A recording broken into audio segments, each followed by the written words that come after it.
girls, but they weren't as special as I was. So just in case he wants to cheat, I know how to keep him and keep him for a long time. Yeah, if you think you're the only one, sometimes you may just be that one fool. Let's get into it on another other episode of Chelsea's Live Line.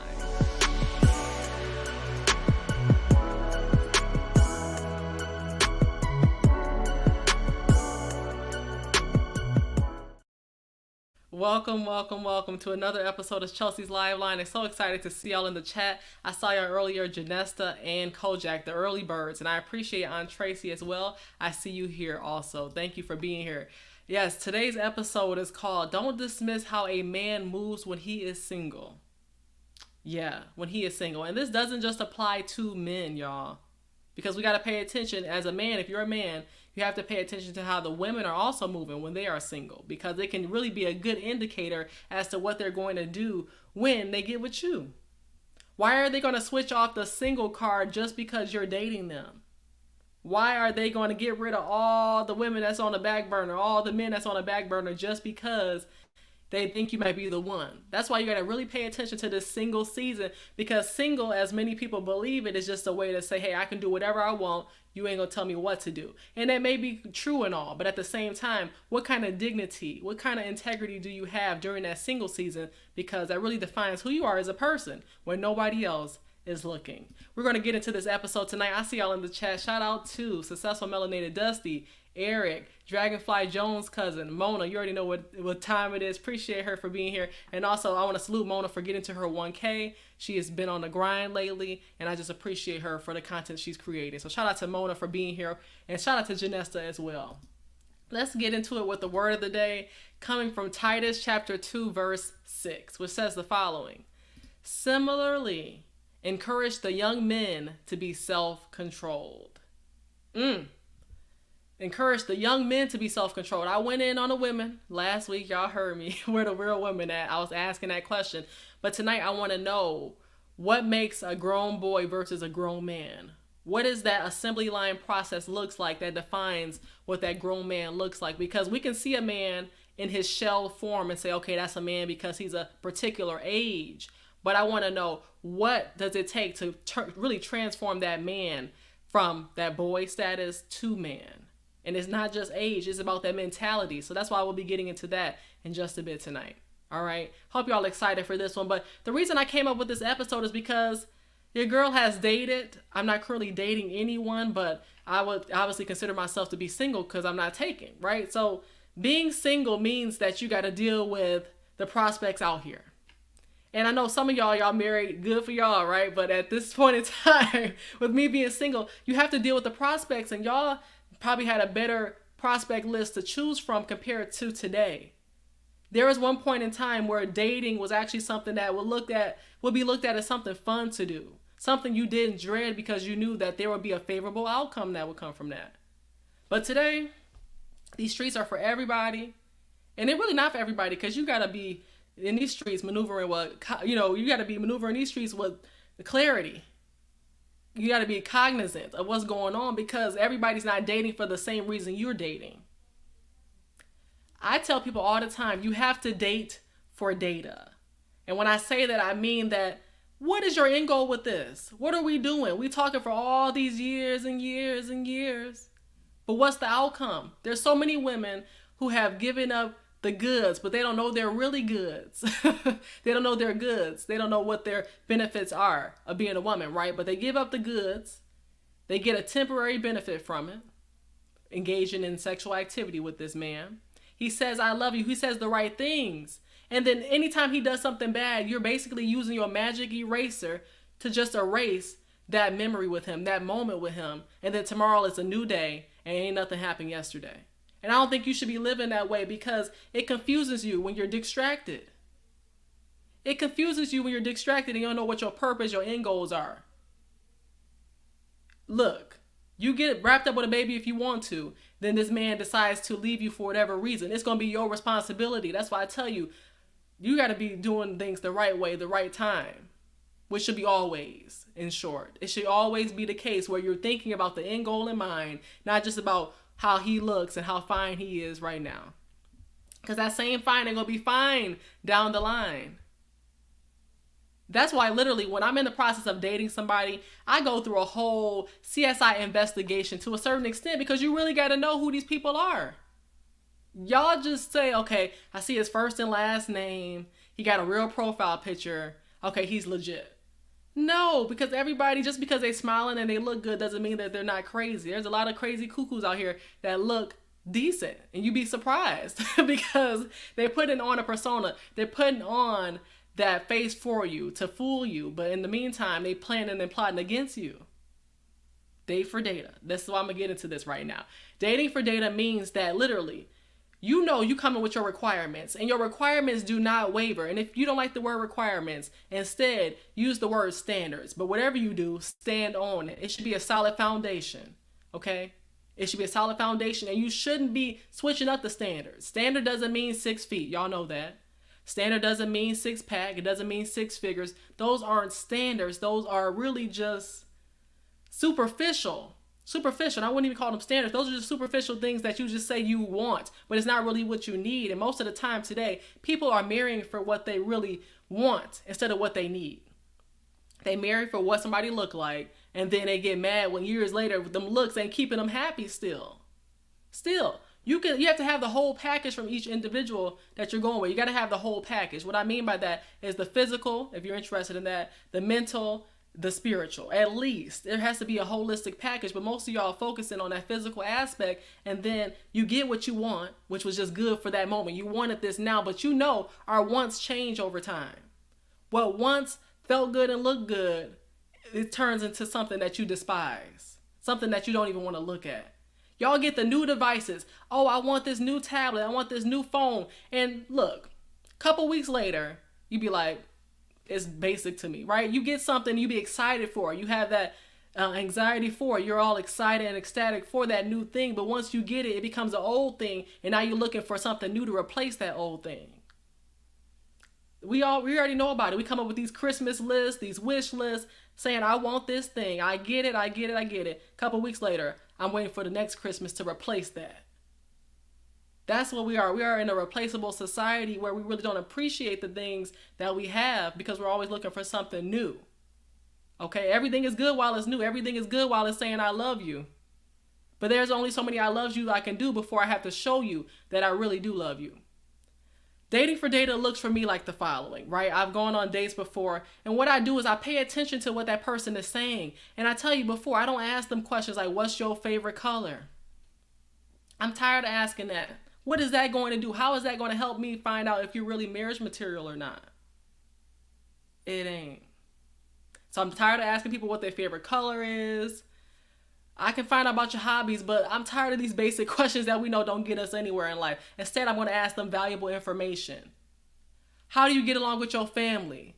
How would you describe your exes? That's data that you're collecting. You're asking these questions, not like an interrogation, but we're going to laugh, we're going to giggle, and then I'm going to sneak in that question to ask you something serious. Okay, we can laugh and joke and hee all we want, but that's not going to tell me if I'm really thinking that you, this marriage material person that you think you are. And you're not really ready to love. We see these shows, these reality shows called Ready to Love, and they say, oh, I'm ready, I've been in these relationships, I just slept with somebody a week ago, and they throw that in real quick, right? I haven't gotten over my ex. They're throwing in all these little hints for you, but you're listening to the what sounds good instead of what sounds bad. Like you think as long as the what sounds good outweighs the bad, then I don't have to listen to the bad. But every part of what somebody's saying, you need to process it and figure out what you're going to do with it.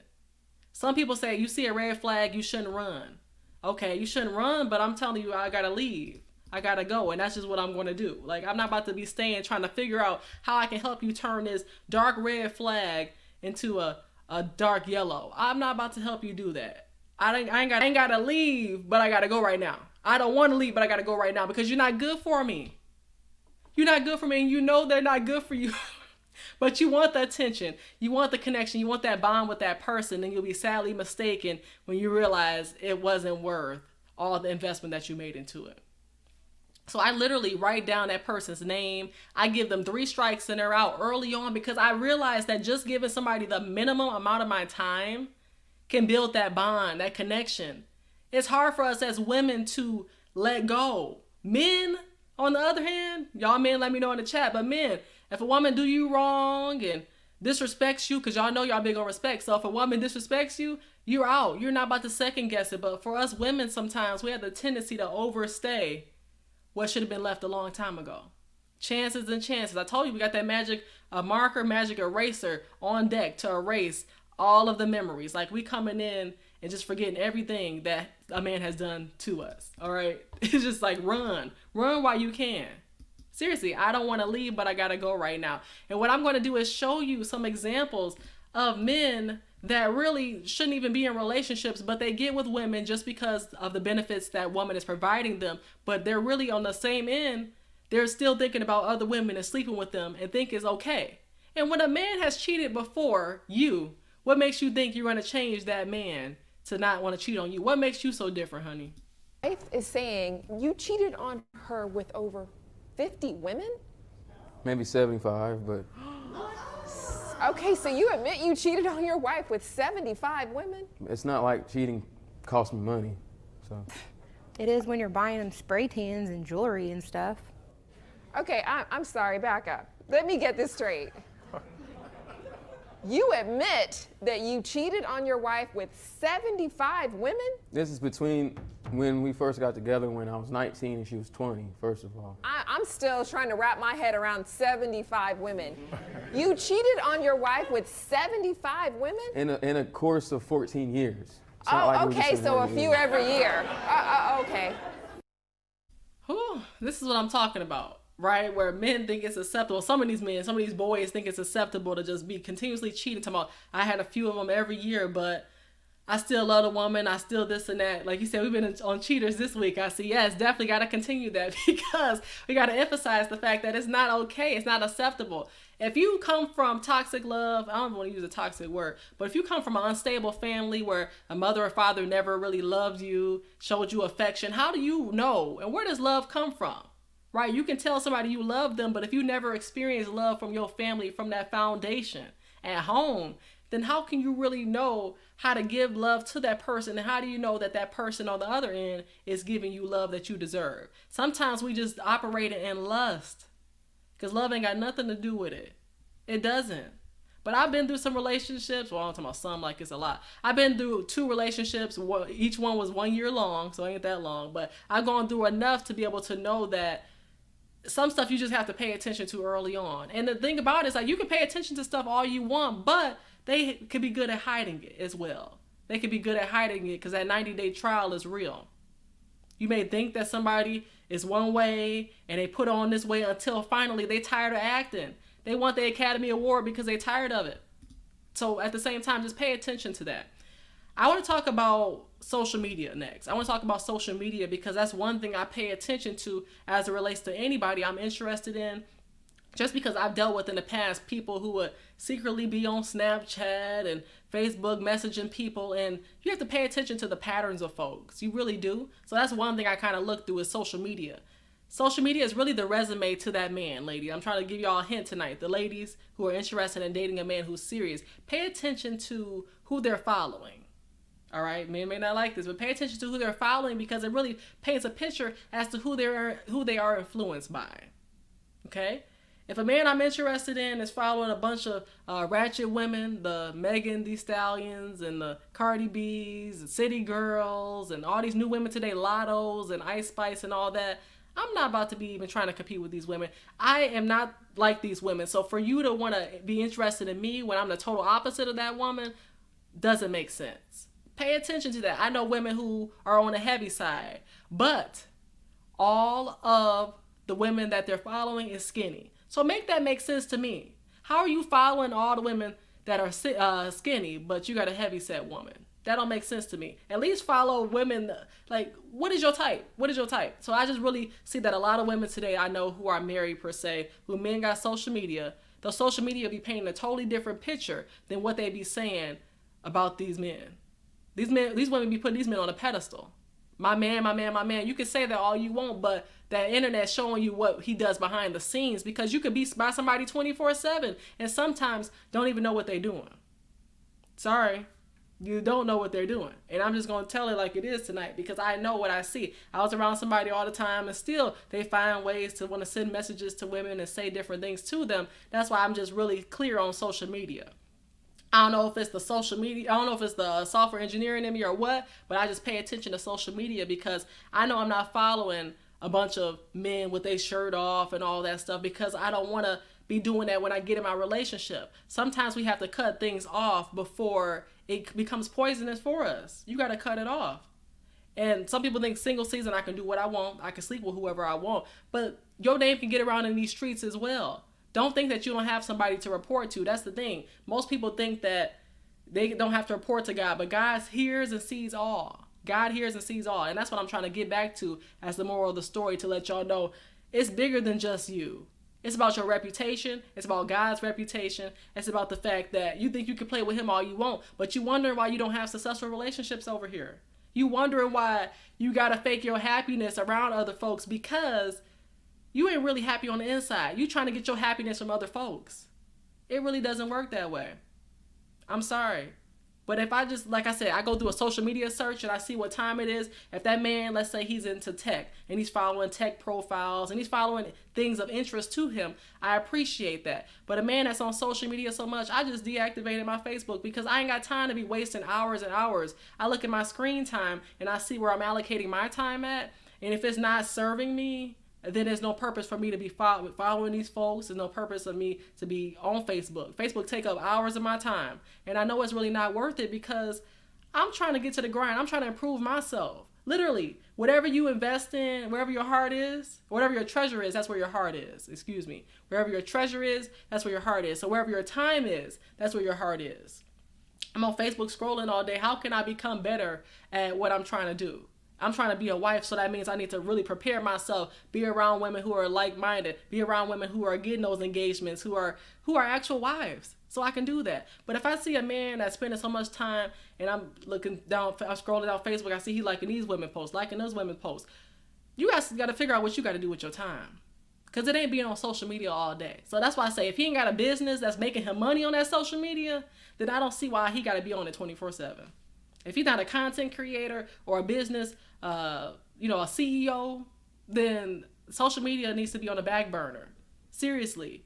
Like somebody, myself, working 3 jobs right now. 3 jobs. So I'm just saying that you need to make sure that your priorities are squared away. Because there's so much money to get out here. That's why I say pay attention to that. Pay attention to the social media, who he's following, who he's engaged with on social media. It will tell you a good picture. If you wonder why he's lustful, look at that list. Because I tell you, so many men I see are following all these women showing their butts off. And if you know you don't want a woman that looks like that, unfollow that man. And that's what I'm just telling you today. Unfollow that stuff, man. If you know that that's a distraction and that's the reason why you're trying to look for perfection in these women and it never happens, because it's not real. I'm not going to be following all these men with 6-pack to think that all men out here got 6-pack. Whatever you see all the time, you think that becomes a reality. If I'm a man and I'm seeing big butts all the time, that's what I'm expecting to want. And if I don't see a woman that got a big old butt as big as the one I saw on social media, then I'm going to be disappointed. I'm going to say I'm going to just remain single until I get her, knowing you'll never have access to the woman that you following and giving likes to. Like if your like didn't, for example, you liking a photo of this woman you don't know, you lusting after, but don't you realize that, okay, even though you liking that photo, it's getting to her, but you're not catching her attention is what I'm trying to say. So if them likes didn't give a notification to that woman, would you really be lusting after her like some of these men out here be doing today? It's really ridiculous, because I feel like if social media didn't exist, then we could have more stable relationships. And I see Broken Traditions in the chat. I see Chavis as well. He said, Chelsea and I are low-key twins. I'm convinced. Both born in May. Both engineers. All right. Both have YouTube channels. Yes. Salute to everybody in the chat. I appreciate you, Broken Traditions, for being here. That's dope. Okay. Let me know what kind of engineer you are. Yeah, that's what I'm about to say. Let me know.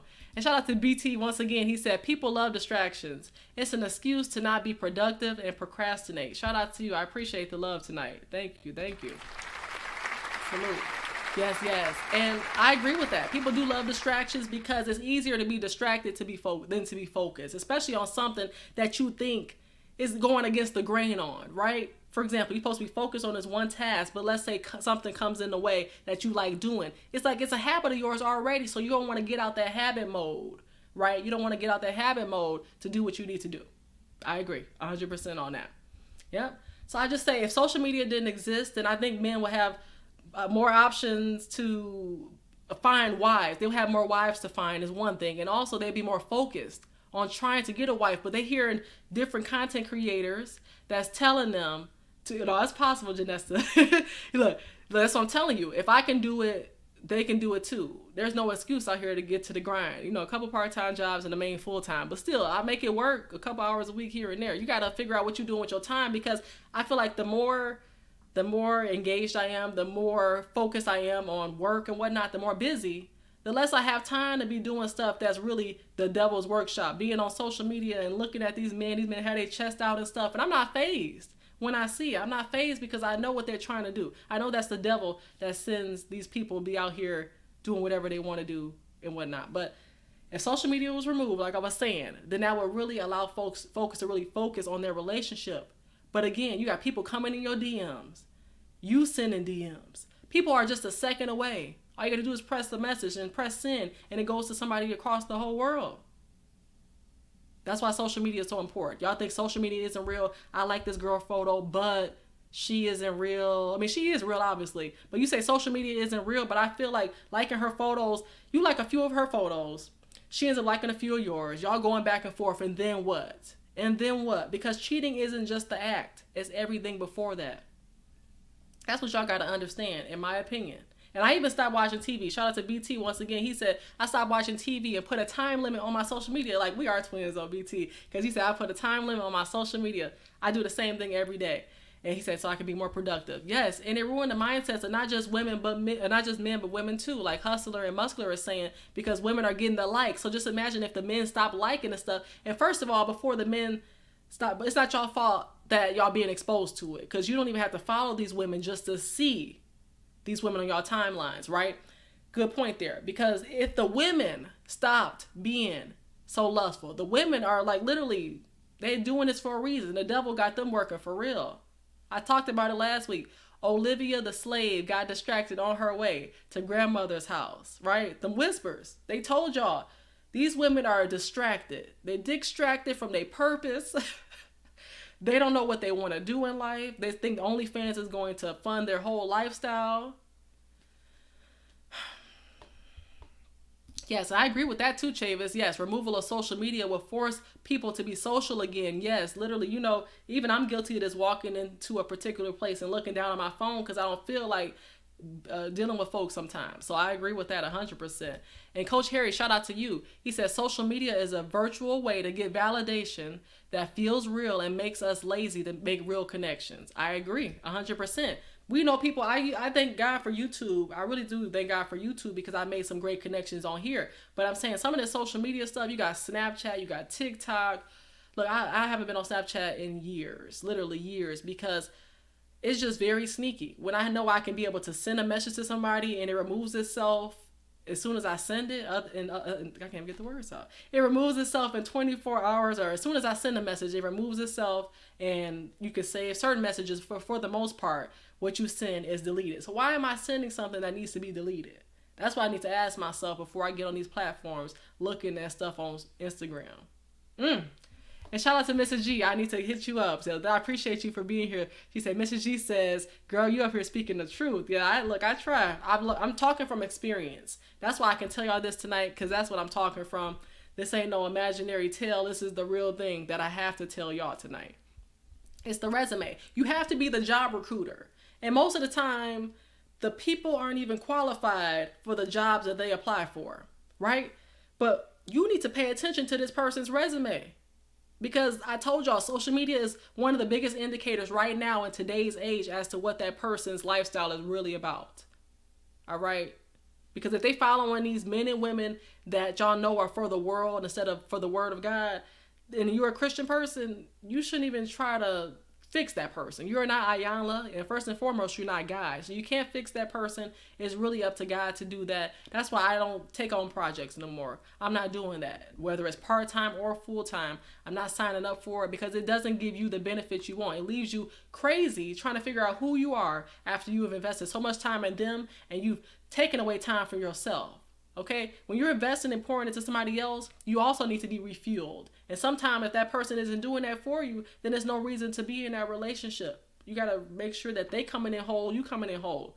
We all go through an assembly line process in life, step by step. But some people like to skip steps. They like to skip, they like to double dutch over the steps because they don't think it's required for them to do. They don't want to put in the work themselves. They don't. They really don't want to do it. Whew. I also want to talk about, as I mentioned before, celebrity crushes. I want y'all to put in the chat, who are y'all celebrity crushes? And the reason I ask this question is because I think it plays a role as to who is really our type. Most of us do have a type, even though some of us are open. But I would love to know in the chat, let me know who y'all celebrity crushes are. For me, at this point in my life, I'm trying to think who my celebrity crush is. At one point, it used to be Christian Keys. You know, Christian Keys is a nice looking guy. Look, successful melanated dust. He was like, no one, okay? Look, I say, for me, it was Christian Keys. I don't know at this point. I haven't been keeping up enough with folks to be like, oh, this is a crush of mine. This is a crush of mine. But you say I don't need to answer that. If you know, you know. Okay, big. All right. Look, that's fine. You said, oh, right, duh, yeah. Thank you for answering, Chavis. I almost forgot. That's true. If you want to call Ron one, for sure. Because I like Ron as a man of class, a man of style. You know, he can hit some notes. So I do appreciate Ron Isley. I almost forgot. Shout out to Persevere Data TV. You said, you quiet. Look. But I think that, seriously, these celebrity crushes do paint a picture as to who you're interested in, what type of person you like. And that's the worst thing. Like, men think that we like to hear this, but sometimes men be like, oh, that woman's fine. Like, let's say we're watching a TV show. That man would tell me, like, oh, that woman, she was a crush of mine. No woman wants to hear that another woman was a crush of yours. Like, what does that do for that woman? Like, sometimes some of these folks be just oversharing. But regardless, just pay attention to the celebrity crushes, because it kind of paints a picture as to who that person's style is. And yeah, I like them with the silver beards, the silver foxes, right? Yep. What I'm going to do is play this video. Y'all know Stefan Speaks. He's a relationship guru. And the reason I'm putting the double quotes around him is because of the fact that he is a single guy talking about relationships. And to me, as a man, men are the one who control marriage, MCM, right? And it's so funny, both of y'all saying Aaliyah. Shout out to Eric and Chavis. Yep, Aaliyah. Yep. But I said Stefan Speaks. I want to know who I'm talking about here. He's a single guy talking about red flags that women should not ignore from men. And I want to hear from the men to know if this is true or not. Are these red flags things that women should look out for? And I'll talk about them as well as we go through this video, y'all. So let's take a look at what Stefan Speaks has to say. But I just feel like as a single man, talking about relationships, it's just, I don't know. Because as a man, you're in control of that marriage. You have access to all these different women who are listening to you talk about relationships. Let's see that you convert that over to the real thing. Always say, the same red flags you ignore in the beginning are the same red flags that will end your relationship. But the reality is sometimes the red flags don't look completely red. Like maybe they're burgundy or yellow, all right? And because of that, it causes a person to think, well, maybe this isn't really a big issue. Maybe this is something I can work with. But lo and behold, it still comes back to bite you in the butt. And we have to be very careful with overlooking or rationalizing past red flags. Now, let me make it very clear. I do not believe in the whole idea of see the red flag and run for your life. No, I believe in see the red flag, address it, and if it cannot be corrected, then you walk away. But again, there are some red flags that people don't understand the impact they can have on a relationship, more specifically long term. A lot of what I'm going to list out for you are things that maybe in that initial moment you feel like I can handle this. But I'm going to explain why you should not see it that way or view it that way. So one of the surprisingly toxic red flags that are out there is the idea or the person being too accommodating, all right? So here's what I mean by that. You have some individuals who essentially, they don't tell people no, all right? and they're always there to help people, loan this person money, do this, do that, being there for individuals. Now listen, and making themselves flexible for others. Now, on one end, that's a beautiful thing, all right? And it's an admirable trait for someone to be so reliable and they can be counted on. And this is what can put you in a daze or make you feel like this is not a problem. But here's where it can become toxic. Because many times the person who is too accommodating, all right, is the person who does not know how to say no. And when they don't know how to say no, many people have one or more individuals in their life who will take advantage, who will push things further than they need to. But before we even focus on the one who will take advantage, let's start on the first layer of it. If this person is single and they're being very accommodating, it may not become, well, it's not really your problem at that point. It's for them, and whatever issues that they're facing because of it, that's something that they have to deal with. But once in a relationship, it can now throw things off with you and your partner. It can now interfere with what you're trying to do with your partner. So using money as an example, I've seen so many scenarios where the people in the relationship, the couple, they have certain plans with their money. And let's say this guy, his mother or someone is now trying to get money from him. And because he does not know how to have those boundaries, and he's always has to be there to help out, he now inconveniences the plans of the couple to accommodate others outside of the relationship. This can create a lot of friction, a lot of resentment, all right, a lot of distrust, all kinds of problems, as well as feeling like this individual, this man is putting other people as a higher priority over our relationship.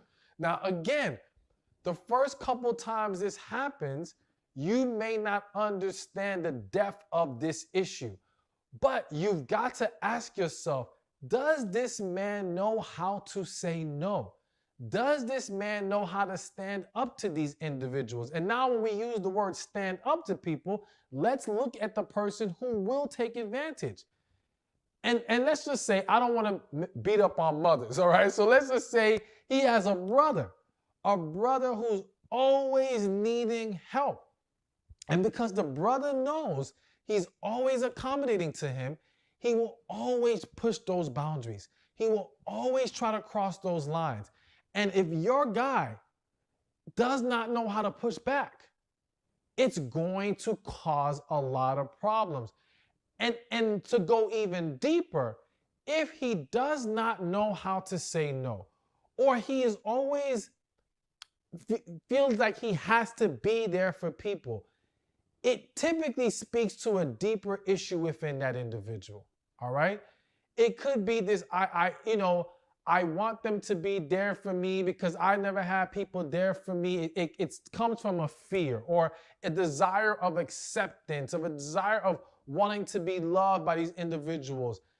And again, if that exists, that's going to manifest into other problems in the relationship.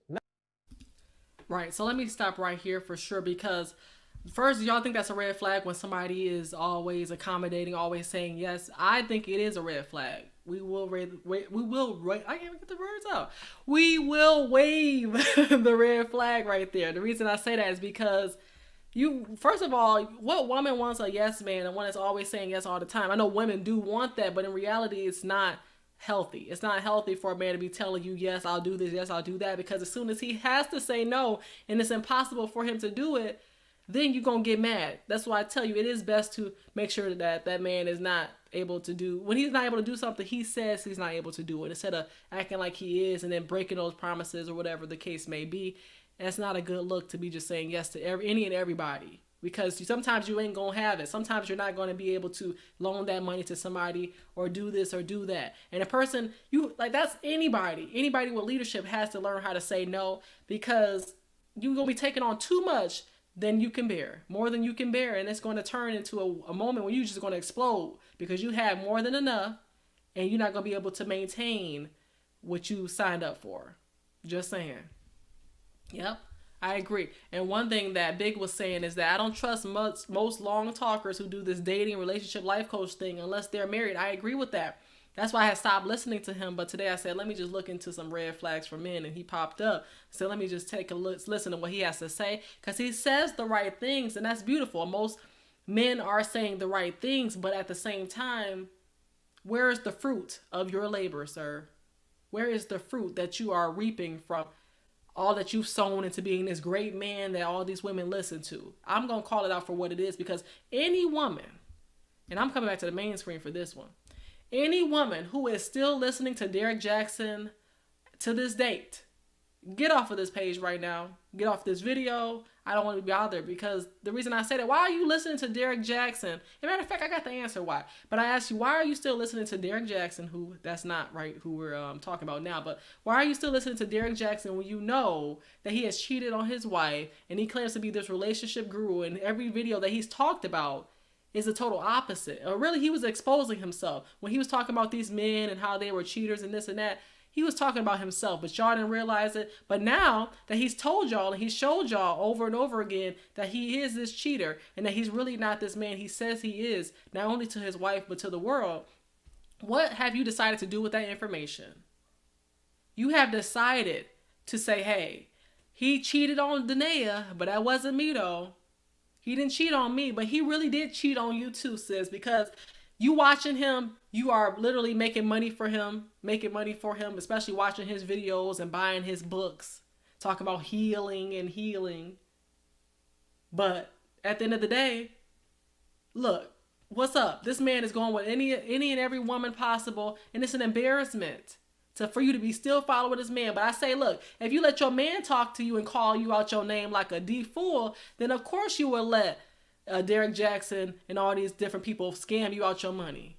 Ain't no way I'm going to let no man call me out my name. And I'm not going to call him out his name. That's not even right. That's not healthy at all. But you got to come from healthy to know what healthy looks like today. And shout out to Emmy. I appreciate you for being here. I don't know if you're a new subscriber or not, but welcome to the Chelsea's Live Line fam. I like to call y'all my live liners. I appreciate y'all so much for being here. Because, yeah, one of my videos from a year ago with my guys, Dre, Jermaine, and Rob, one of my videos from a year ago just got like 9,000 views today. So I was like, okay, what's going on? But I appreciate y'all supporting me with that. Because it was like, I posted a year ago, but all of a sudden it just started getting views these past couple of days. So I do appreciate that. But yeah, back to my thing. My main point is just the fact y'all still supporting Derek Jackson and all these other men who are out here scamming y'all for y'all time and whatnot. The time y'all watching them, y'all could really be putting in the work. Y'all could really be putting in the work to get the men y'all deserve. But y'all not ready for that. Y'all rather pay them instead to go in debt, to look at him and lust after him because he's single. They know what kind of strategies to use to get y'all women to subscribe. Now, it's not that I'm trying to tell you to dictate to this man what he does with his money or his willingness to help people, right? But it is to understand him at a deeper level of why is he so quick to jump at the call of others, all right? Now, he of course there needs to be a level of his that same energy needs to be poured into the relationship, is what I'm about to get at. He needs to be able to show you that, and of course, I would expect that you're not taking advantage of your partner, but that's what you need to be doing for each other.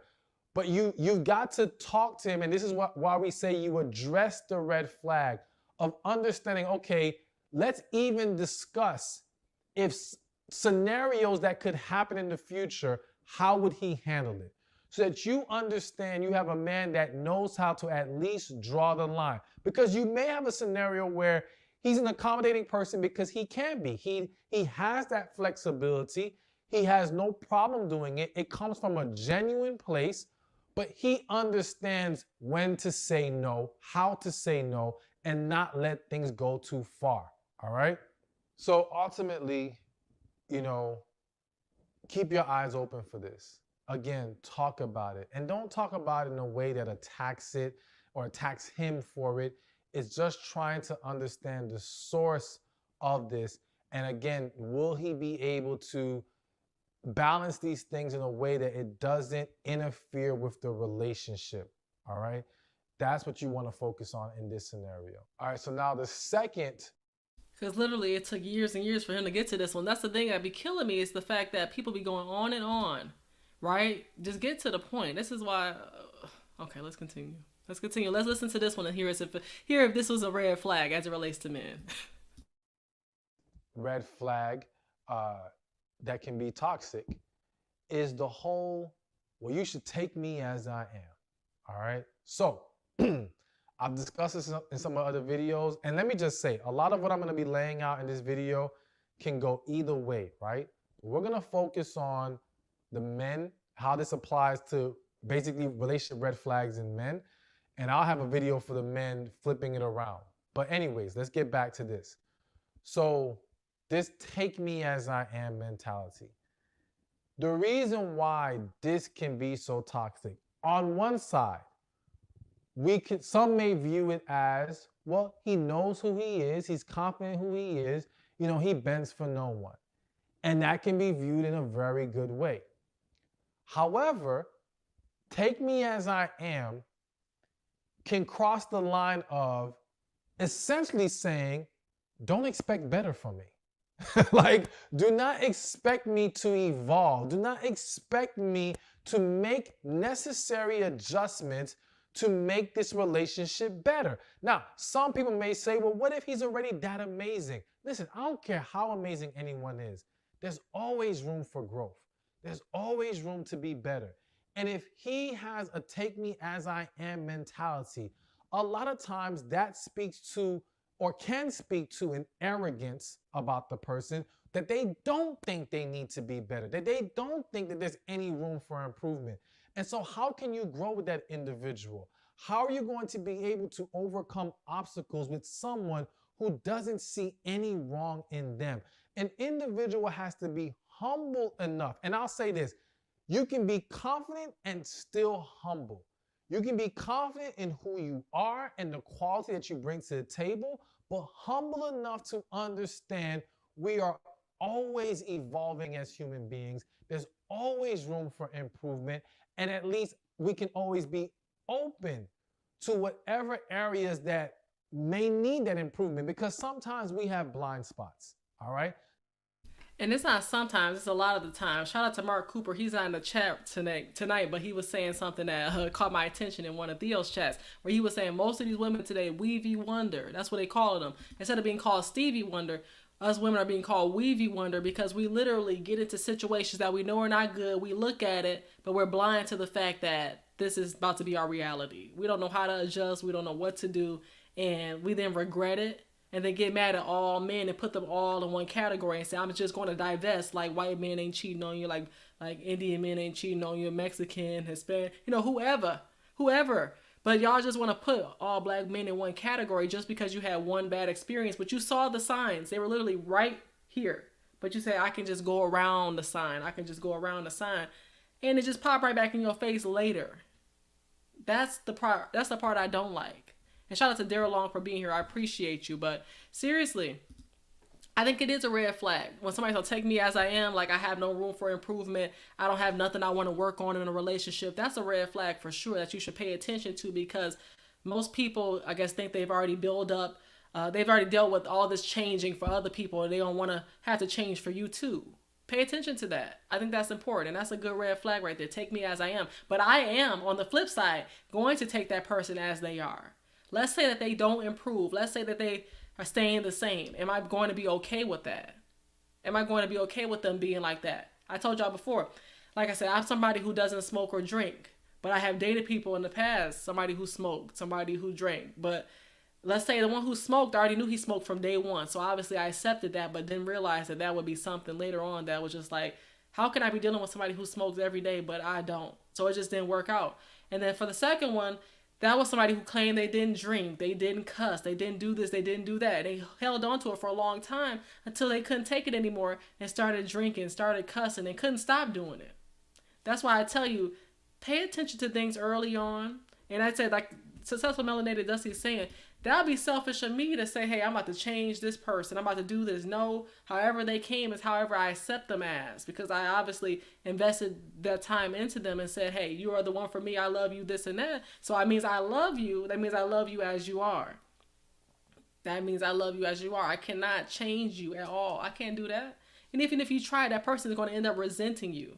That's kind of what happened. I realized that when I try to change people and say, oh, don't drink so often, or whatever I would try to say to stop that person from doing the behaviors that I felt like was ruining our relationship, really did not help at all. It made things worse. That's why when I reflect on relationships, I understand that, nope, I pay attention to all the character traits they possess, because that really paints a picture overall as to how that person is going to be in the long run. All right, let's continue listening to Stefan talking about these red flags from men specifically, because I want to hear about it. It's important to pay attention to it now so it can help us single folks later.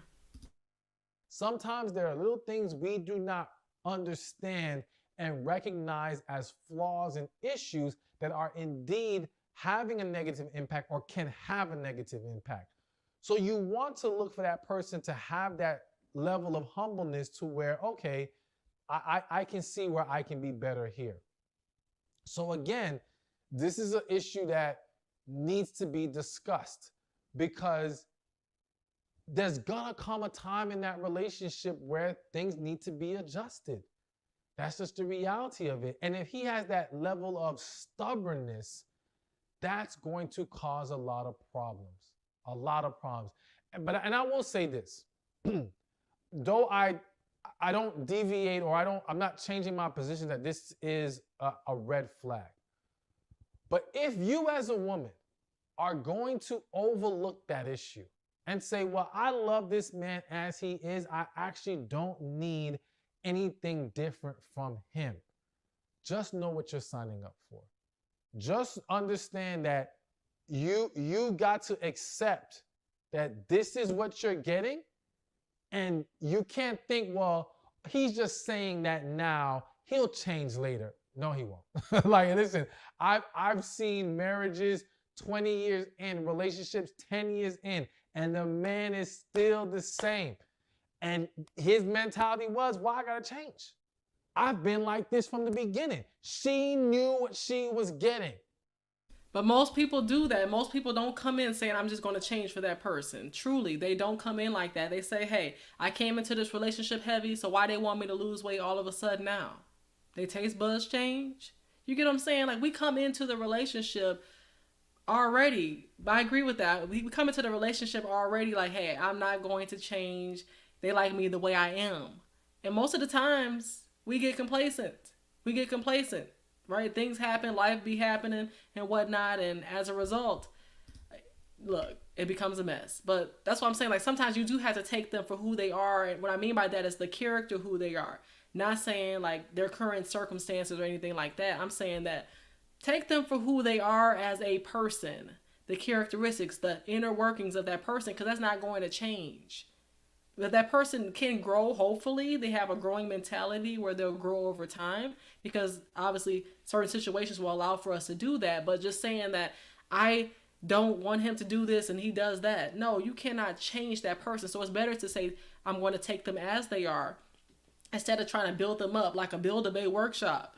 No, I'm not for that. I'm not saying that you should do that. But yeah, if a person's telling you take me as I am, that's a no-no. Or they telling you you deserve better, that's a flag to let you know you should be really running out. When they talk about you deserve better than me, that means they're not willing to change. They're not willing to compromise. And everybody in a relationship has to compromise.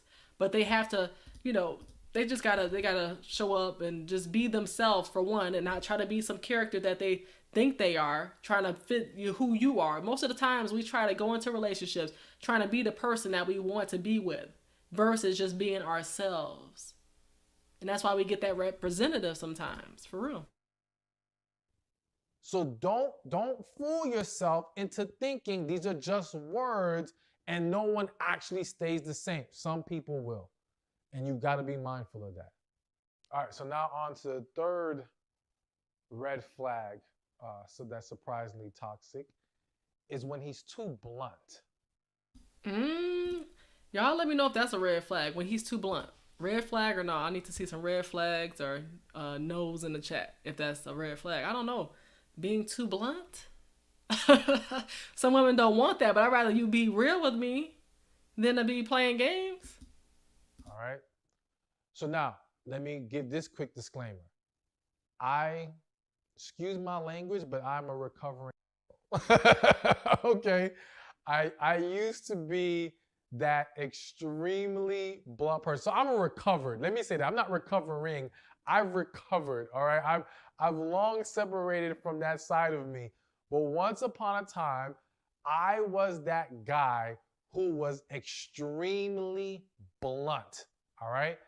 And what I can tell you with confidence is that very blunt people tend to look at their bluntness as there's nothing wrong because I'm just being honest.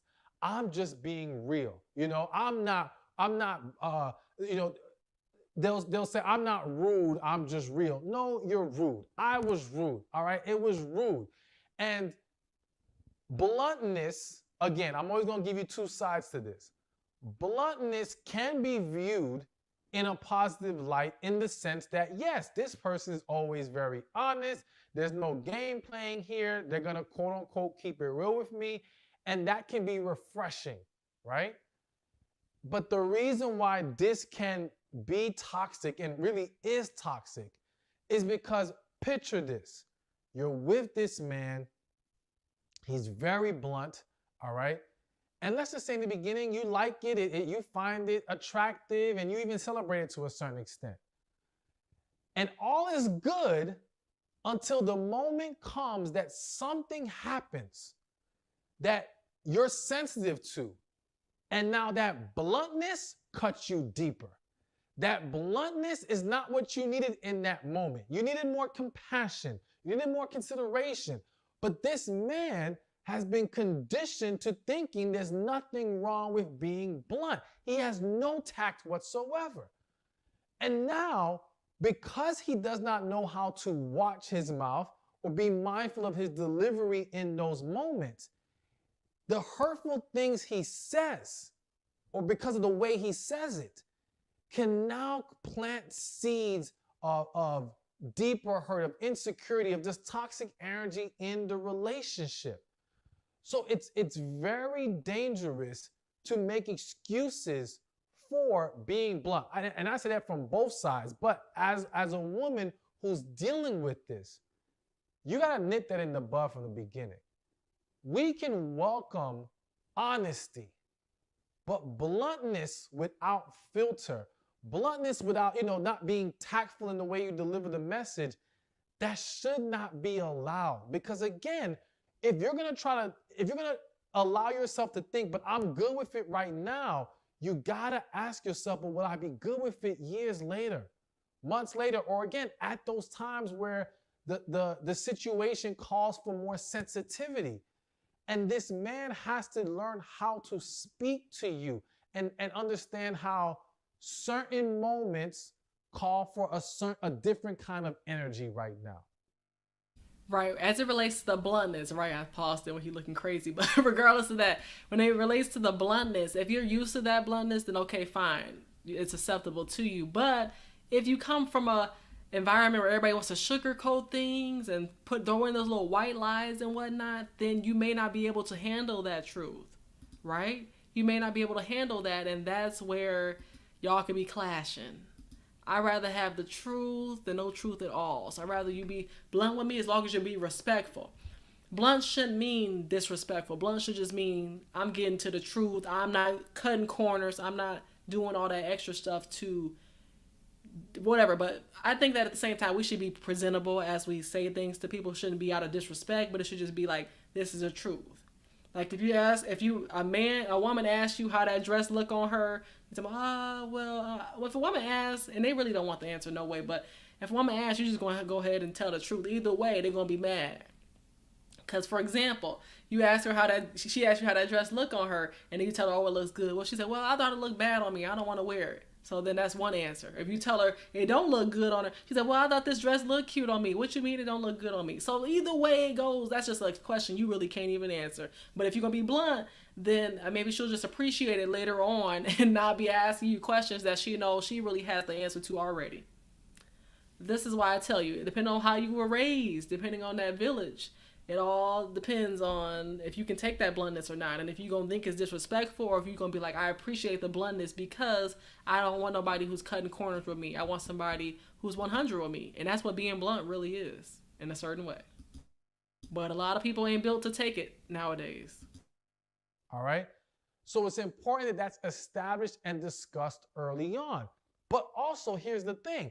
If you attempt to address things with that blunt person, because let's go back to me when I was younger.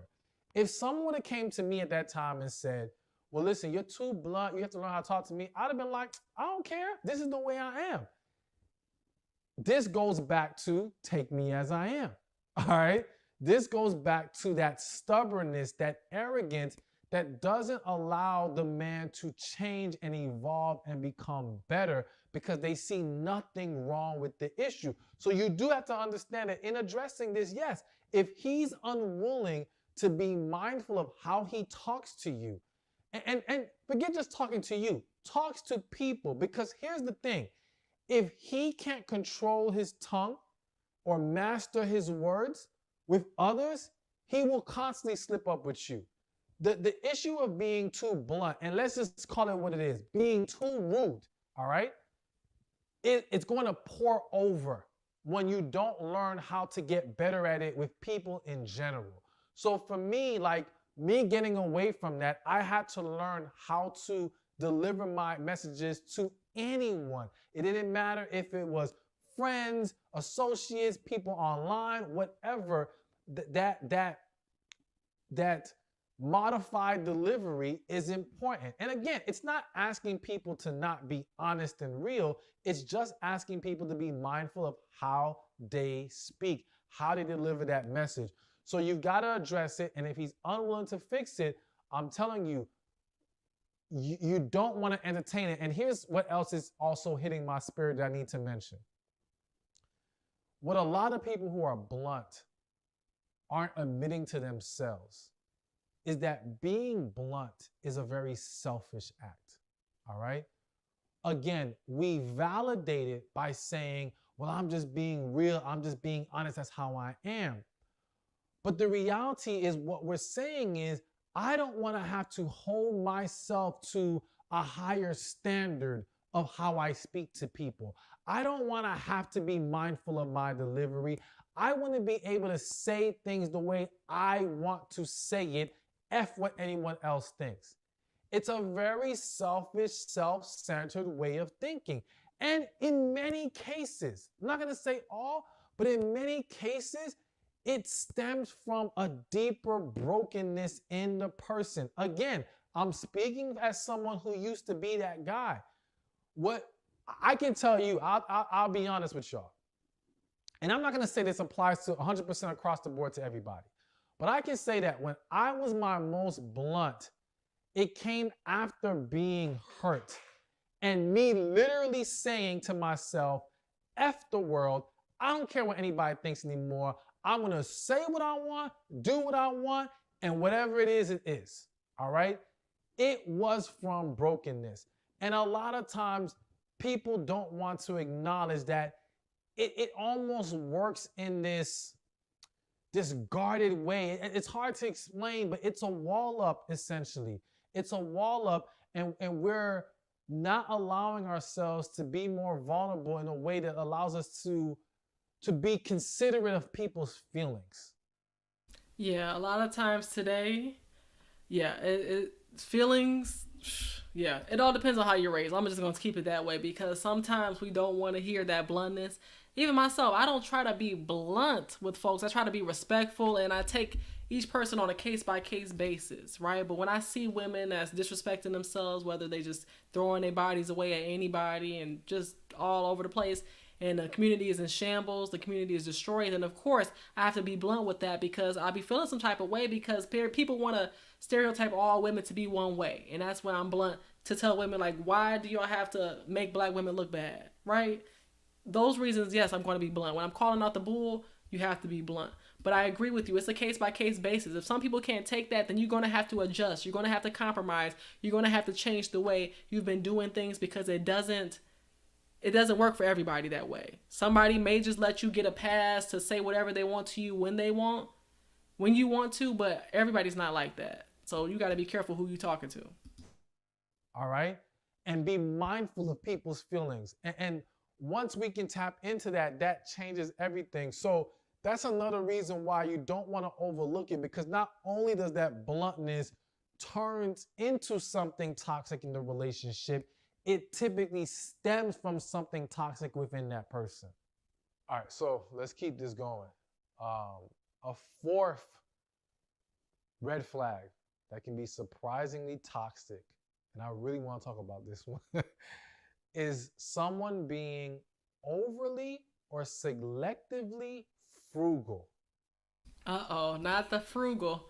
Y'all think that's a red flag when a man is extremely frugal, does not splurge on himself, buy nice things, just everything's basic car, basic clothes, like you know about you buying the Kmart clothes, Walmart clothes, ain't nothing wrong with that, but y'all get what I'm saying for this example. Everything's basic. You buying your clothes from Dollar Tree, I don't even think they sell clothes, but I'm just saying you buying the basic of the basic things, but then you expect to want to get a woman, and how you gonna take care of her if you can't really take care of yourself, and you buying, you being real frugal, penny pinching, literally. And it's okay to have a budget. I have that, but I love to know what y'all think about this one here as we take a listen to it. Let me explain. Let me first start out by saying I think that there's nothing wrong with being frugal, all right? So I'm not demonizing anyone who's frugal out there, all right? Nothing wrong with that. Being mindful of how money is spent, being a good manager of money, all these things, looking for deals, nothing wrong with that. I got tons of frugal friends, okay? But being overly frugal can become toxic when you are the type of person who likes to be more free with money. Understand what I'm saying here. What I have observed in a lot of couples is trying to pair up an overly frugal person with someone who likes to be a little bit more free with their money. And I'm not saying reckless with money, though it can go to that level with some people. But I'm just saying that they like to enjoy the fruits of their labor, right? Whereas the frugal person might be more, no, we got to save, we got to budget. They're sticklers for that stuff. It creates a lot of conflict, all right? I'm not saying it doesn't exist, but I have yet to see that couple be in complete harmony and happiness with each other, whichever way it goes. So if it's the woman who's overly frugal or the man who's overly frugal, if the other person isn't in alignment with that kind of thinking, there becomes a problem, because the overly frugal person starts to resent, let's just say, the spender, all right? And to them, even though to the spender, I'm not being reckless, I'm just trying to enjoy myself and enjoy my money, to the overly frugal person, that might be reckless to them, all right? Like, it can get that bad. And to the person who wants to enjoy it, always having this person be a stickler for money can really start to piss them off and be a problem. So this is only a toxic red flag if you are not in alignment with that level of frugalness, or at least you are somewhere in the vicinity of the same financial mindset, all right? And listen, it's because success can be found among different mindsets with money. There are people who enjoy their money. They still, invest, save, all these things, but they might enjoy it more than some couples who may be, or people who are just overly tight with their money, okay? So you got to consider that. I really think that the man has to have a good control on his finances, right?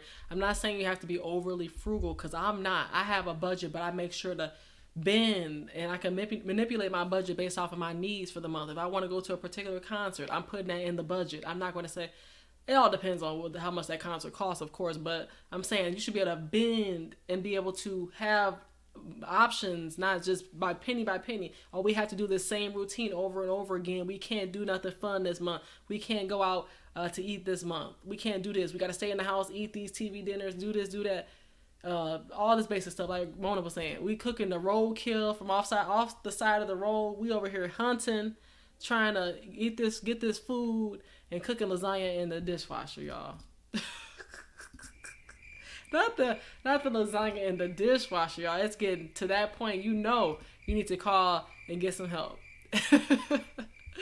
Call and get some help, please. Look, but seriously, overly frugal is a red flag. I don't want no cheap man. Like, I'm not judging you by your car, as I've talked before. I'm not going to do that. But at the same time, I do want to make sure that you do like nice things like I like nice things. If I want to get a Range Rover one day, if I want to, whip the Lex, you don't have a problem with that.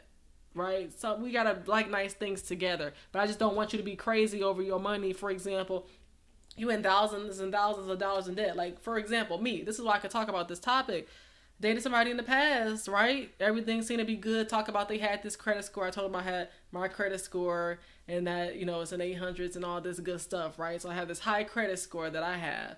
And 700s, late 700s, whatever, right? So I had this credit score that I had. So I told him I had this good credit score. He said, oh yeah, I had a good credit score like that too. And he made it seem like he had one currently. That's what I was thinking. And then months down the road, let's say 6 months or maybe longer into the relationship, he finally tells me that he went to go splurge on watches and spent over $40,000 at Jared for some watches, y'all.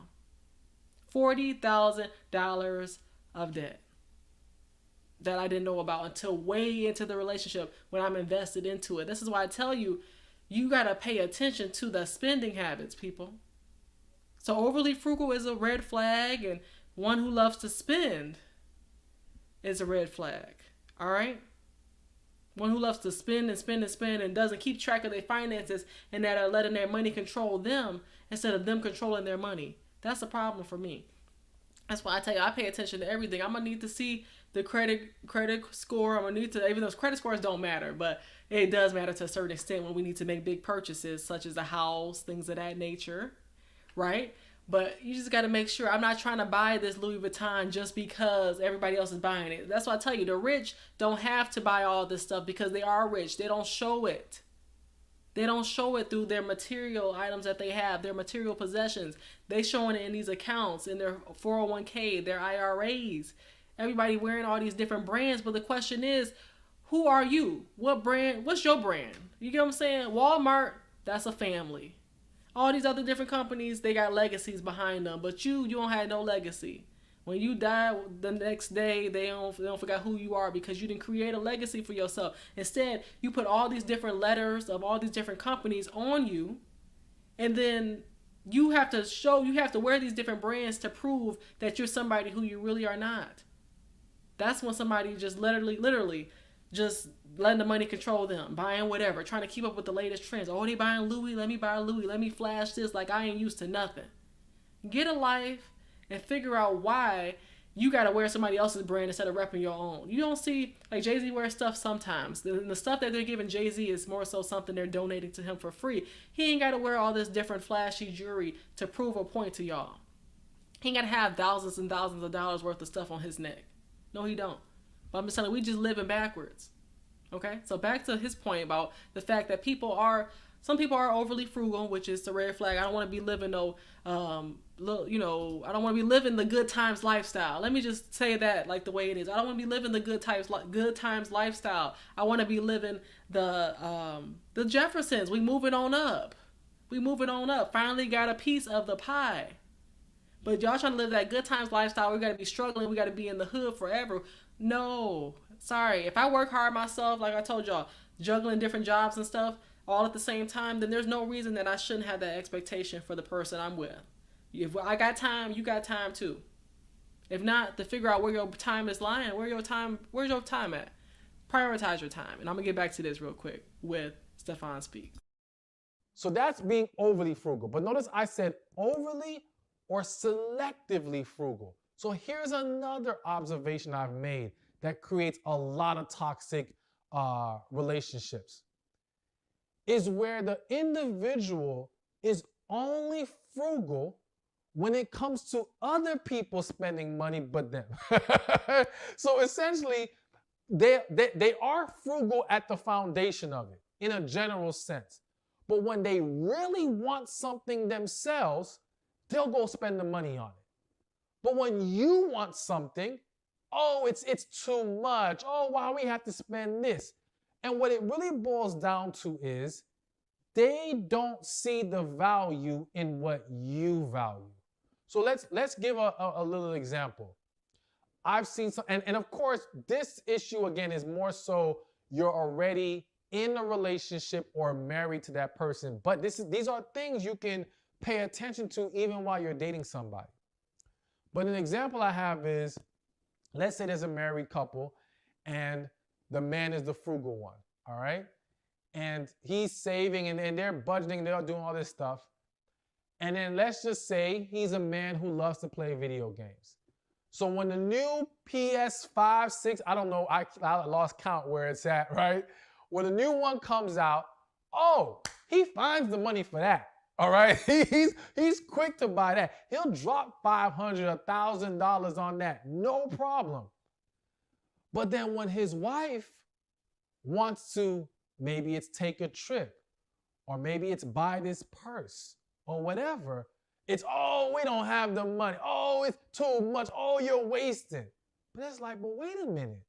You weren't like that with when you really wanted something. And this, I can't tell you how much problems this can create, because again, it can make someone feel like, one, they're being controlled in the relationship, like they're not allowed to spend money the way they want to, depending on how the setup is. It can create that resentment of, again, it feels biased and unfair, and all these different things. And so you've really got to, you have to have discussions about money mindsets. That's very important as early as possible. How do we view money? How do we view budgeting, saving? How do we view spending money on certain things? All right? And how do we set it up to where we don't have these problems and conflicts with each other, where we both can enjoy what we want to enjoy and have that balance of whatever financial foundation we need to set as well outside of that. But at the end of the day, yes, overly or selectively frugal can become a huge, huge red flag in a relationship.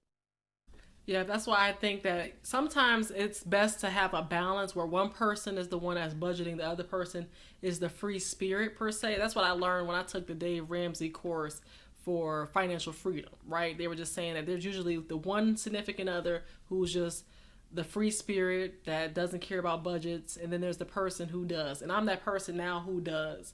At one point in time, I was just spending whatever, just didn't have a budget, didn't have a plan per se, but now I'm in control of my money. I'm setting my different categories and all of that spending, and it looks better. It's a better outcome that way. And I think that it's important, not just for me to have that same outcome, but my significant other. I don't want to have to manipulate him and change him into being somebody who likes a budget. It's something that has to be ingrained in him, and I want him to be on the same wavelength as me and be analytical or logical with me instead of spending all the money and then I'm the one that's got to figure out finances and whatnot. Instead, if both of us are level-headed when it comes to that, it'll be a better option early on. Seriously, because I know that finances is one of the reasons that some couples have to go to counseling and end up filing for a divorce, because somebody's spending all the money or whatever the case may be. Could be the woman, could be the man, but you got to discuss that stuff early on. All right, so now... And another thing, just appreciate y'all for being here. I appreciate y'all. We're going to be wrapping it up very soon. I ain't trying to keep y'all too long, but definitely I appreciate y'all for rocking with me so far as we talk about the flags that you need to pay attention to as a woman tonight. I'm talking to the women, letting y'all know about the flags that you should look for as it relates to a man, especially when he is single, What is he doing to prepare himself to be that husband? Because just like you're preparing, he needs to be preparing as well. If he's not, then leave him where he's at. Leave him where he's at. And don't be mad about it. Don't regret it, because at least you didn't leave with a baby. At least you left with dignity. At least you left with self-respect. I'm telling you, it's better to get out quick than to be in it and forget that is S-H-I-T. Okay? Before I get to number 5, real quick, if you want to hear the best piece of relationship advice I've ever received for free, click below in the comment section or in the description. No, we're not. Give you a no. link. Okay, let's continue. We're not listening because, for one, show us the fruit of your labor, sir. So I just have to put you on mute for a little bit until you get to that point. All right, but now number 5 on this list. And this one, probably, I don't know if I would call this a surprisingly toxic red flag, but I want to discuss it anyway. And this red flag is an unwillingness to take accountability without deflection. All right? What do I mean by that? One, if the individual is not taking accountability for his actions early on, that's a problem regardless. And what you've got to do is you've got to pay attention. If you're not in the relationship or you're early in the relationship, it's not just taking accountability with you. Does he take accountability in his life in general? All right? If he doesn't, that's a problem. But it's not just not taking accountability, which is bad enough. But sometimes people will verbally take accountability, but they'll do so with deflection. It's like, yeah, you're right. I shouldn't have done this, but this person did this. But this thing happened here. But this, that. But, it's always trying to validate their actions due to what happened here. Now, don't get me wrong. There are some situations that trigger us, that lead us to react a certain kind or contribute. I don't want to say make us react, because we have a choice in how we react. And that's part of taking accountability, is owning that we decide how we react to things. But granted, sometimes things can get the best of us. And they are significant contributors to what triggered us. However, everything can't be about something else. Everything cannot be a deflection. And if this man always has a deflection at the end of, I'm sorry, but, if you ain't do this, like, how are we going to get anywhere? Because in reality, it kind of shows they don't see them as the problem. They don't see how they handle things as the problem. They see the source, what they view as the source of their actions or lack of actions, as the real problem. And that means this person is going to allow life to dictate to them all the time, rather than standing up to life and saying, okay, no, I got to do things this way. I got to fight against this. I got to make things happen right now, regardless of what's coming at me. So it's important that you pay attention to that. And when you notice it, yes, you discuss it. Because I do think, again, I'll say this. I feel the need to mention this. I think, I could see some guys who may not have matured or evolved in a way that they understand how to take that personal accountability, right? And when you're dating them or you're early on in that relationship, they're showing that toxic red flag. But when you address it, and everything is about addressing it in a loving, calm manner, not attacking them, not belittling them, addressing it in a way that just says, hey, I want this to be better if we can make this better. I do feel like in many situations, I'm not gonna say all, but in many situations when he really cares about you and he loves you and you come at him the right way with it, he's gonna be willing to make that adjustment. So again, it's one of those things where don't assume this can't be fixed. Just talk to him. It'll project an energy that is more uplifting and encouraging and positive, and now give a better chance for a good result to come from it. All right, so now. All right, before we listen to the Beard King talk about his last red flag in men, I want to give a shout out to Janessa once again. I appreciate you for being here first and foremost, and thank you for the $10 saying this is a great topic as usual. Thank you, Sister Chelsea, and I appreciate you, Sister Janessa, for the love, for the support. And also, girl, you just gave me a super thanks on one of my old videos regarding Gail Perry Mason, where we were talking about finance and whatnot, and I appreciate that love. I really do. Y'all pour into me. I just try to do my thing, and Hey, I try to decrease so God can increase in me and allow for me to get the words out that y'all need to hear. So I appreciate y'all so much for rocking with your girl. Thank you, thank you. Let's continue this with the Beard King, Stefan Speaks. Let's continue on this last red flag before we wrap it up for tonight. I appreciate y'all. We're at number 6, and the 6. Okay, well, one more. I lied. I thought it was going to be the end. It looked like it was. We got 2 more red flags, so one more after this one here. Surprisingly toxic sign is he's not affectionate. All right. So here's why I believe this is really important to discuss. And again, something that I put under the title of surprisingly toxic is because I think a lot of women have gotten used to men who may not be affectionate, that they write off the issue, that they ignore it, it's not a big deal, he's just being a man, all these things, right? And I'm not saying that a man has to be super ultra affectionate, depending on what you like and what you really desire in your relationship. But I think when you're dealing with a man who's not affectionate at all, you can't overlook that. Because again, this is one of those red flags where early on, you may feel like you can handle this. And early on, you may be okay with being the initiator of affection, all right? And being the one to just go get your hugs and kisses and all that kind of stuff. But over time, this is going to wear on you. Over time, you're going to want to see him initiate or reciprocate affection more often. And when he doesn't, it can make you feel less valued, less desired, all right? As well as one of the most common issues that I have seen in married couples is the complaint of the only time he wants to touch me is when he wants to have sex. So essentially, the man lacks any ability to be affectionate outside of just trying to warm you up for a couple minutes, if even that long, to get more like a couple of seconds, but I'm going to continue though. Get you going and get to the bedroom, all right?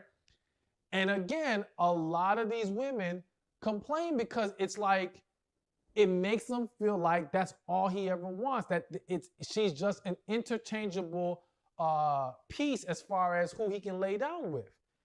And so now trying to correct that issue with this man who was always lacking in affection is going to be extremely difficult. You don't want to kick this can down the road.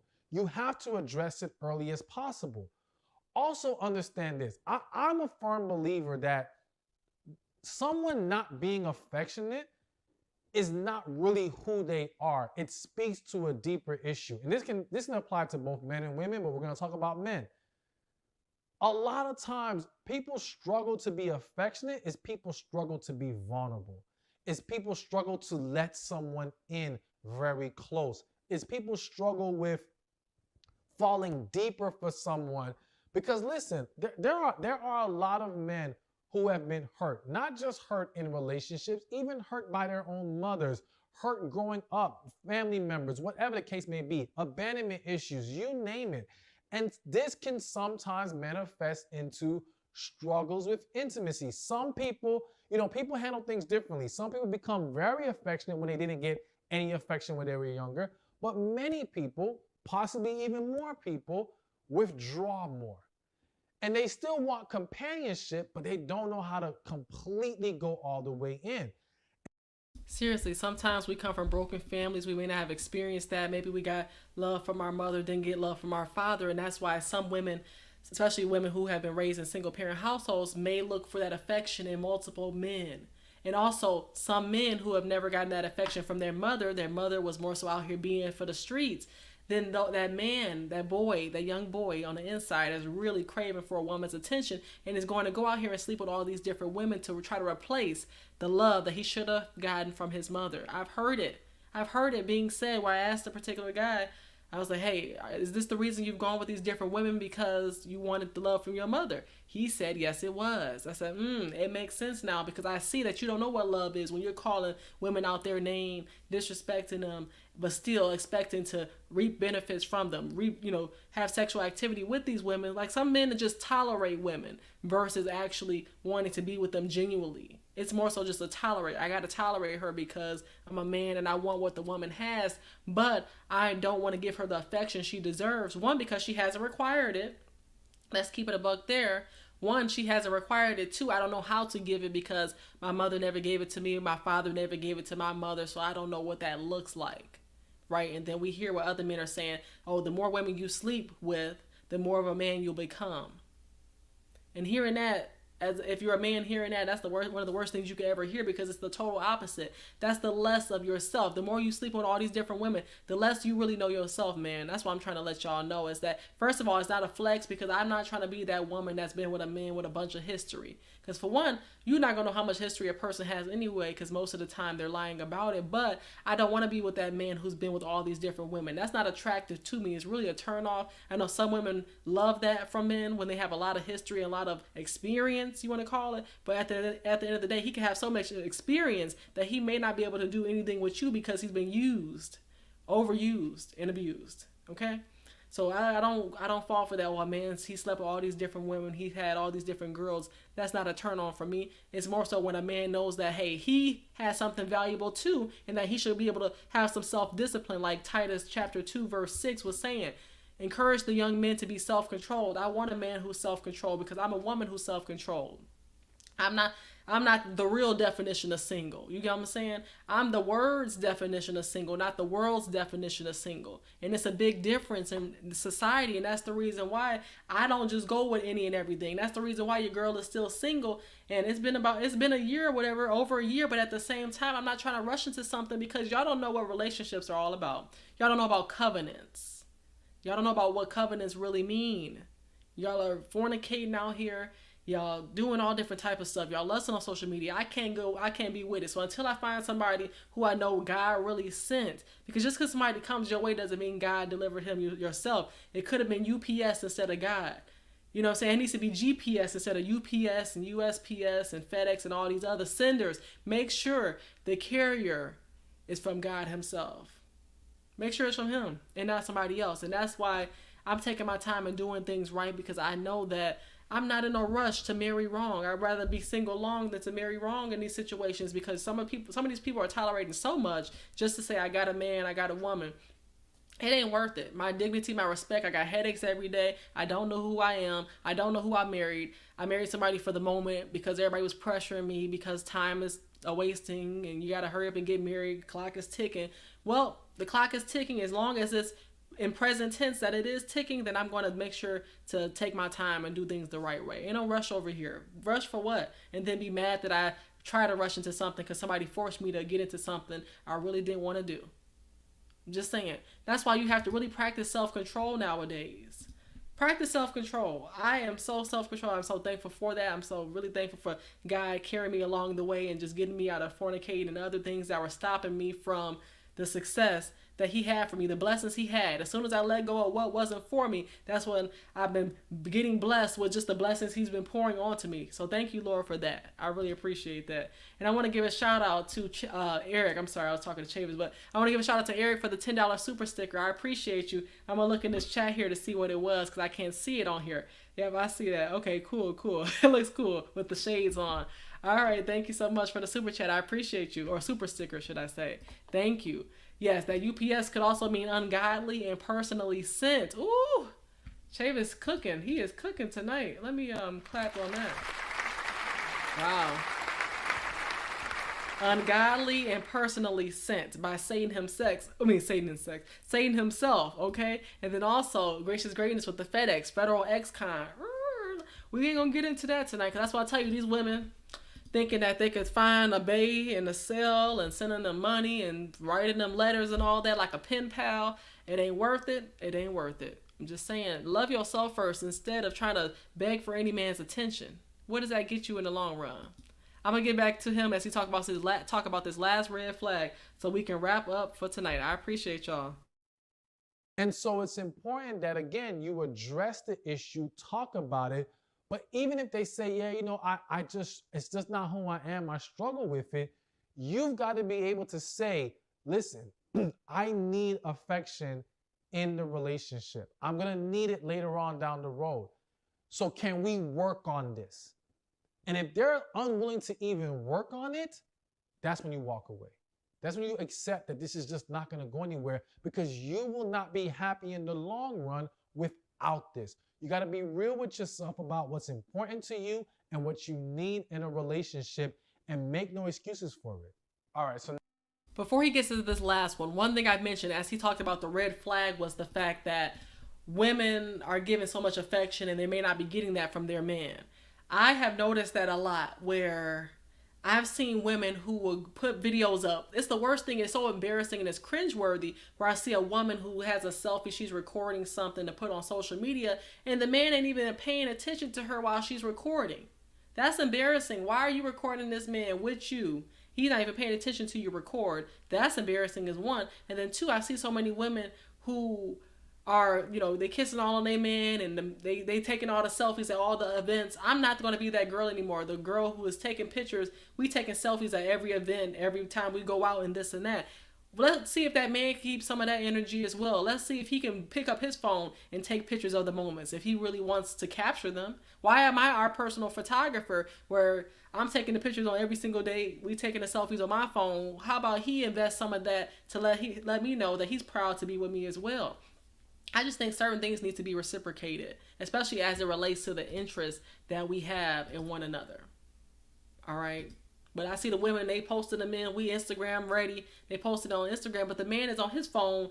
I don't know what he's doing on his phone, but he's too busy on his phone looking down to even worry about you having your phone up, recording. All right, so that's just embarrassing. Let's get to this last red flag. Now, the last surprisingly toxic red flag in a relationship that we're going to discuss for today, because there's a lot of different things we could have discussed, but I wanted to pinpoint certain things. The last one is him being emotionally selfish. Now, I'm not confident in saying this is a common issue that women face, but this can happen. And what I mean by emotional selfishness is that, it can happen very much so, especially with a narcissist. What happens is this person wants you to be available to them emotionally when they need it. They want you to be able to hear all their issues and dump all their stuff on you. And they do it with the mindset of not considering how you're feeling right now. It's like, no. You need to put your issues to the side and just be here for me. But then when you need them there for you, it's not so much like that. They're not as accommodating. They're not as willing to hear you out. And you've got to pay attention to this, because again, I think that the reason why sometimes this can get overlooked as a red flag is because you may view his willingness to talk to you and emotionally open up as, well, wow, at least he's expressive and he trusts me to talk to me. And yes, that can be a great thing. But is he balanced in his approach? Is he dumping everything on you and making you responsible for making him feel better every single time? Does he know how to process things on his own in a way that doesn't overburden you? Does he know how to be mindful of, okay, well, you know what? She's tired right now. She has a lot going on right now. Let me put this to the side and tend to her in the moment. Does he show that balance? And again, it's something that both sides have to be able to do. But I've seen so many situations where women essentially become the man's therapist, the man's shoulder, but is not getting that in return. And when that happens, again, don't fool yourself into thinking it's okay or this will change later. This is just a rough patch he's going through. No, if you condition him to thinking, and this is another thing that can happen, you condition him to thinking you can handle your stuff on your own, right? But he gets to just dump everything on you, well, it's going to continue like that. So it's important that you establish balance early on, and you make sure you're both pouring into each other, you're both there for each other, you're both being mindful of each other's emotions and mental state and mental health, so that you guys never wear each other out with what's going on with life and stress and things of that nature. Hey, thank you for watching. All right, sir, we get the point. Okay, back to it. So that's some of the red flags that Stefan Speaks has to say. Some of them definitely, some of them definitely are important. They are valid, right? But at the end of the day, I'm just going to say this. Men have red flags, women have red flags, right? You need to pay attention no matter who you are. I'm talking about women. I'm telling women today to don't dismiss the red flags. Don't dismiss how a man moves when he's single. If this man has a bunch of female friends around him and all of that, he ain't gonna get rid of them female friends for you. How do I know? Because I was dealing with a man who had female friends. And this dang woman, I'm about to go in on real quick. This woman was talking to him about her menstrual cycle, y'all. This woman was talking to him about her menstrual cycle. This is why I tell you, some of these women do not have respect for people relationships because they think they can invade and intrude and just do whatever they want to do because the men let them. Why do you have to talk to a man who's not your man about a menstrual cycle of yours? Okay? And that's not the only thing. But these women are something else out here. Men, y'all not the problem. It's the women.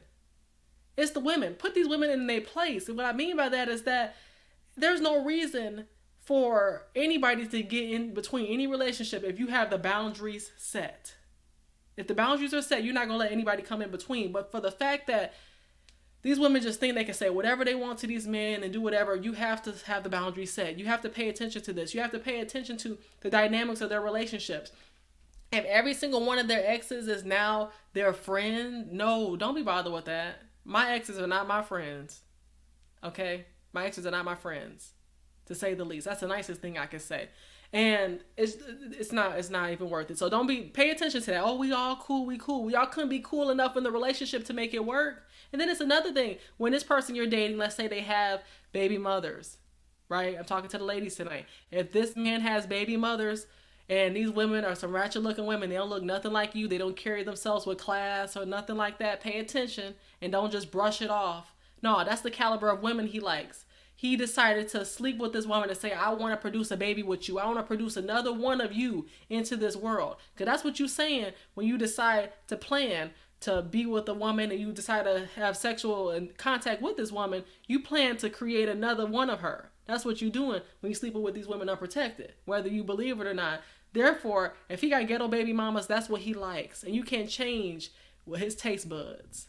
You can't. And I should have paid attention to that early on when I saw this woman that this man had, my ex had a child for. When I saw this and I said, this woman here looks like OnlyFans, look like a freak for the street. Every picture of her is her back turned.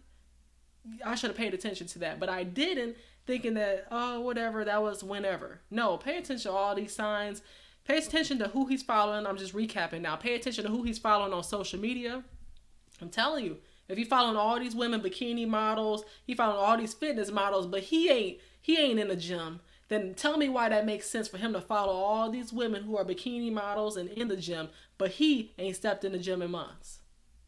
It doesn't make sense. The math isn't mathing. Tell me how does it make sense when this man say he's interested in black women, but all he's following is a bunch of white women?